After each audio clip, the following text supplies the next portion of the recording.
Hulagu Khan کی موت کا عبرتناک واقعہ۔ دنیا کا ظالم و وحشی ترین انسان ہلاکو خان اپنے گھوڑے پر شان سے بیٹھا ہوا تھا۔ چاروں طرف تاتاری افواج کی صفیں کھڑی تھی۔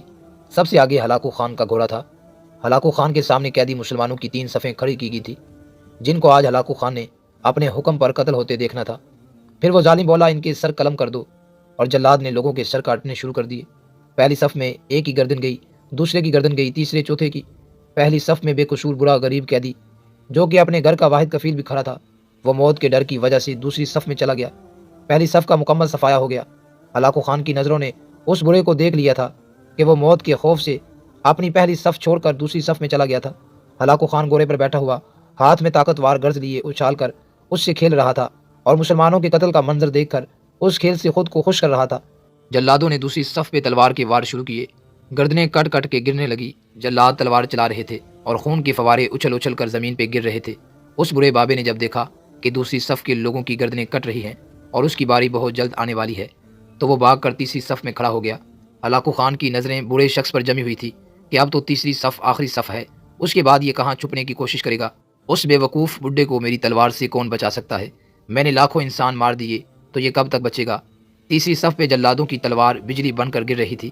ہلاکو خان کی نظریں مسلسل اس برے بابے پر تھی کہ کیسے وہ بے چین ہو کر موت کی وجہ سے بے قرار ہے۔ تیسری صف کے انسانوں کی گردنیں گر رہی تھی۔ جلاد بجلی کی طرح تیزی سے اس برے بابے تک پہنچا تو ہلاکو خان کی آواز گونج اٹھی، رک جاؤ، اس کو ابھی کچھ نہ کہو۔ ہلاکو خان اس برے بابے کے پاس آیا اور کہا، بڈھے بتا، پہلی صف سے تو دوسری صف میں بھاگ آیا، جب وہ ختم ہوئی تو تیسری صف میں بھاگ آیا۔ بڈھے اب بتا، پیچھے تو کوئی اور صف بھی نہیں، اب تو بھاگ کر کہاں جائے گا؟ اب تجھے مجھ سے کون بچائے گا؟ اس برے بابے نے آسمان کی طرف دیکھا اور کہا، میں نے پہلی صف کو اس لیے چھوڑا کہ شاید میں دوسری صف میں بچ جاؤں، لیکن موت وہاں بھی آ پہنچی۔ پھر میں نے دوسری صف کو چھوڑ دیا کہ شاید تیسری صف میں بچ جاؤں۔ ہلاکو نے گرز کو ہاتھ میں اچھالتے ہوئے کہا، بڈھے کیسی خام خیالی ہے، یہ کیسی بہکی باتیں کر رہے ہو؟ بھلا تمہیں میری تلوار سے بھی کوئی بچا سکتا ہے؟ برے بابے مسلمان نے زمین و آسمان کی ہر چیز کے مالک اس وحدہ لا شریک رب پہ بے انتہا یقین کے ساتھ کہا، وہ اوپر والی ذات اگر چاہے تو کچھ بھی ہو سکتا ہے، کیسے بچا سکتا ہے؟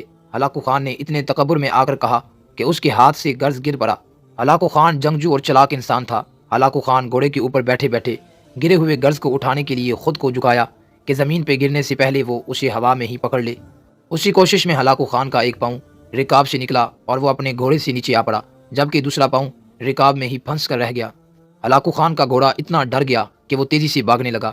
ہلاکو خان نے خود کو بچانے کی بڑی کوشش کی، لشکر بھی حرکت میں آ گیا، لیکن گھوڑا اتنا طاقتور تھا کہ کسی کے قابو میں نہ آیا۔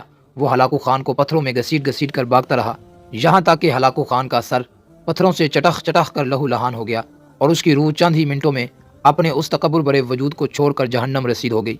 لشکر نے جب بے انتہا کوششوں کے بعد ہلاکو خان کے طاقتور گھوڑے کو قابو میں کیا تو اس وقت تک اس کا سر برے طریقے سے کچلا جا چکا تھا۔ ہلاکو خان کا لشکر اس برے بزرگ سے اتنا خوف زدہ ہو گیا کہ لشکر نے اسے جان بوجھ کر نظر انداز کر دیا اور وہ بابا بڑے آرام و سکون سے پیدل ہی اپنے گھر کی طرف چل پڑا۔ مظلوم کی بد دعا سے ڈرو، کیونکہ جب وہ اللہ تعالیٰ سے رجوع کرتا ہے تو قبولیت بہت دور سے اس کا استقبال کرنے آتی ہے۔